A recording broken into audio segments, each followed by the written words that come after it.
Let's begin.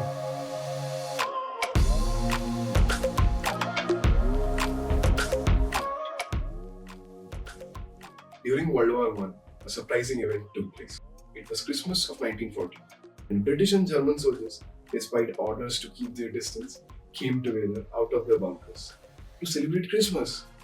They shared the holiday as if they were long lost friends, setting aside their differences. Even if only for a day, we see similar examples across different areas. In politics, opposing parties form coalition governments. Even in businesses, brands merge to create a single identity. But here's the paradox. It's 2024, and while much of the world is at peace for a long time, trust between people is actually declining. Surveys over the past 40 years show that fewer people say that they trust someone. So here's the puzzle. Why do enemies become friends during wartime? And why do friends become enemies in the times of peace? To understand this, let's play a game.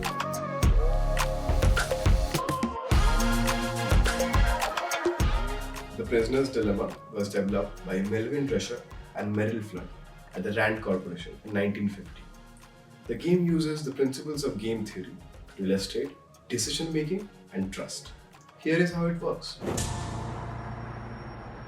Tell us what happened and we'll recommend the light sentence. Nice try.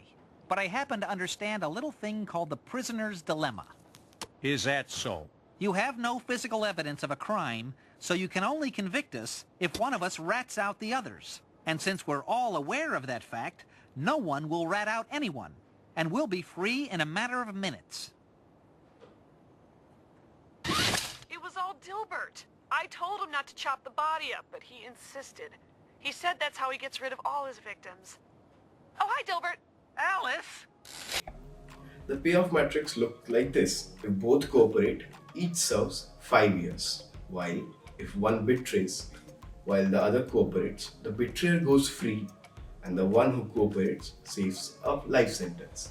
And if both betray, they each serve 25 years. So, what should they choose?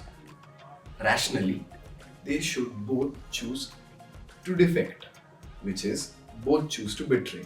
Because if your partner cooperates, you anyway go free, right?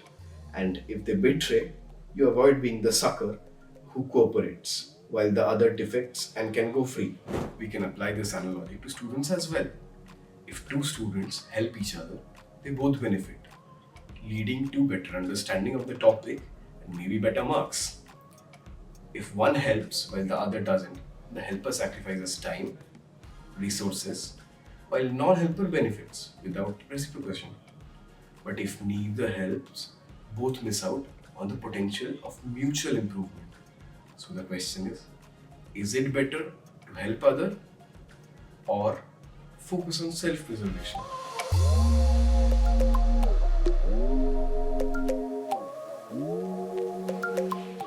To explore this further, we ran a simulation of the prisoner's dilemma with different strategies, where each strategy played against all others and a pair of its own for 100 rounds. And the payoffs were pretty similar to the first example, 3-3, 5-0 and 1-1. Based on their total points, they were ranked. Here's a quick overview of the strategies which we tested.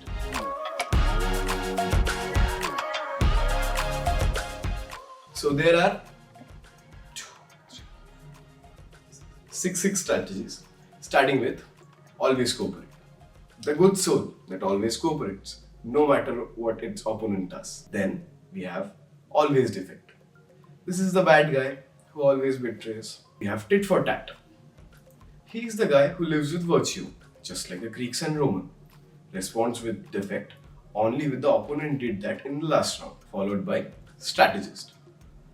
This is a complex guy. He analyzes data, cooperates if their partner has been mostly helpful, but betrays if the partner has mostly betrayed. Then we have grudge. He is more like Groot from Minions, He is cooperative until betrayed once, but then he betrays forever. Lastly, we have random. This person's behavior is unpredictable. They might help, they might not, so we don't know. So, who wins? if I was in your place, I think I would have chosen Strategist, if not always Defect. Or I would have just rolled a dice. You can also toss a coin, but that won't make sense. But yeah, just wait until you answer. What we observe is tit for tat winning and beating all of the other 6 strategies, or 5 actually. So we can say, in case of a single interaction, defecting is great. But for multiple interactions, tit for tat is the best strategy. For every punch you get, just return the equal. But why does this simple strategy work?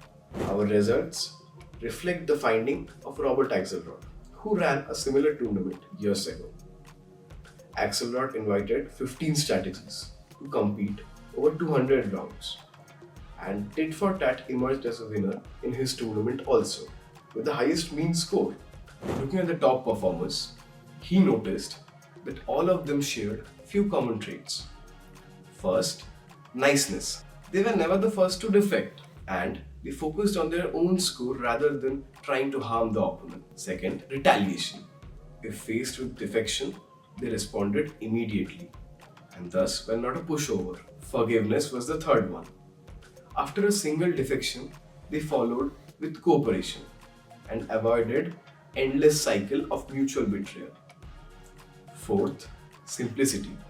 Their behavior was predictable and clear. This made them understandable for the others, which evolved into cooperation. In a follow-up experiment, Axelrod conducted an ecological tournament, allowing strategies to evolve over generations. The strategies with these cooperative qualities thrived over time, while sneakier strategies like always defect and dumb strategies like always cooperate struggled to survive. So, for the game of life, the takeaways are: be nice, be forgiving, but don't be a pushover.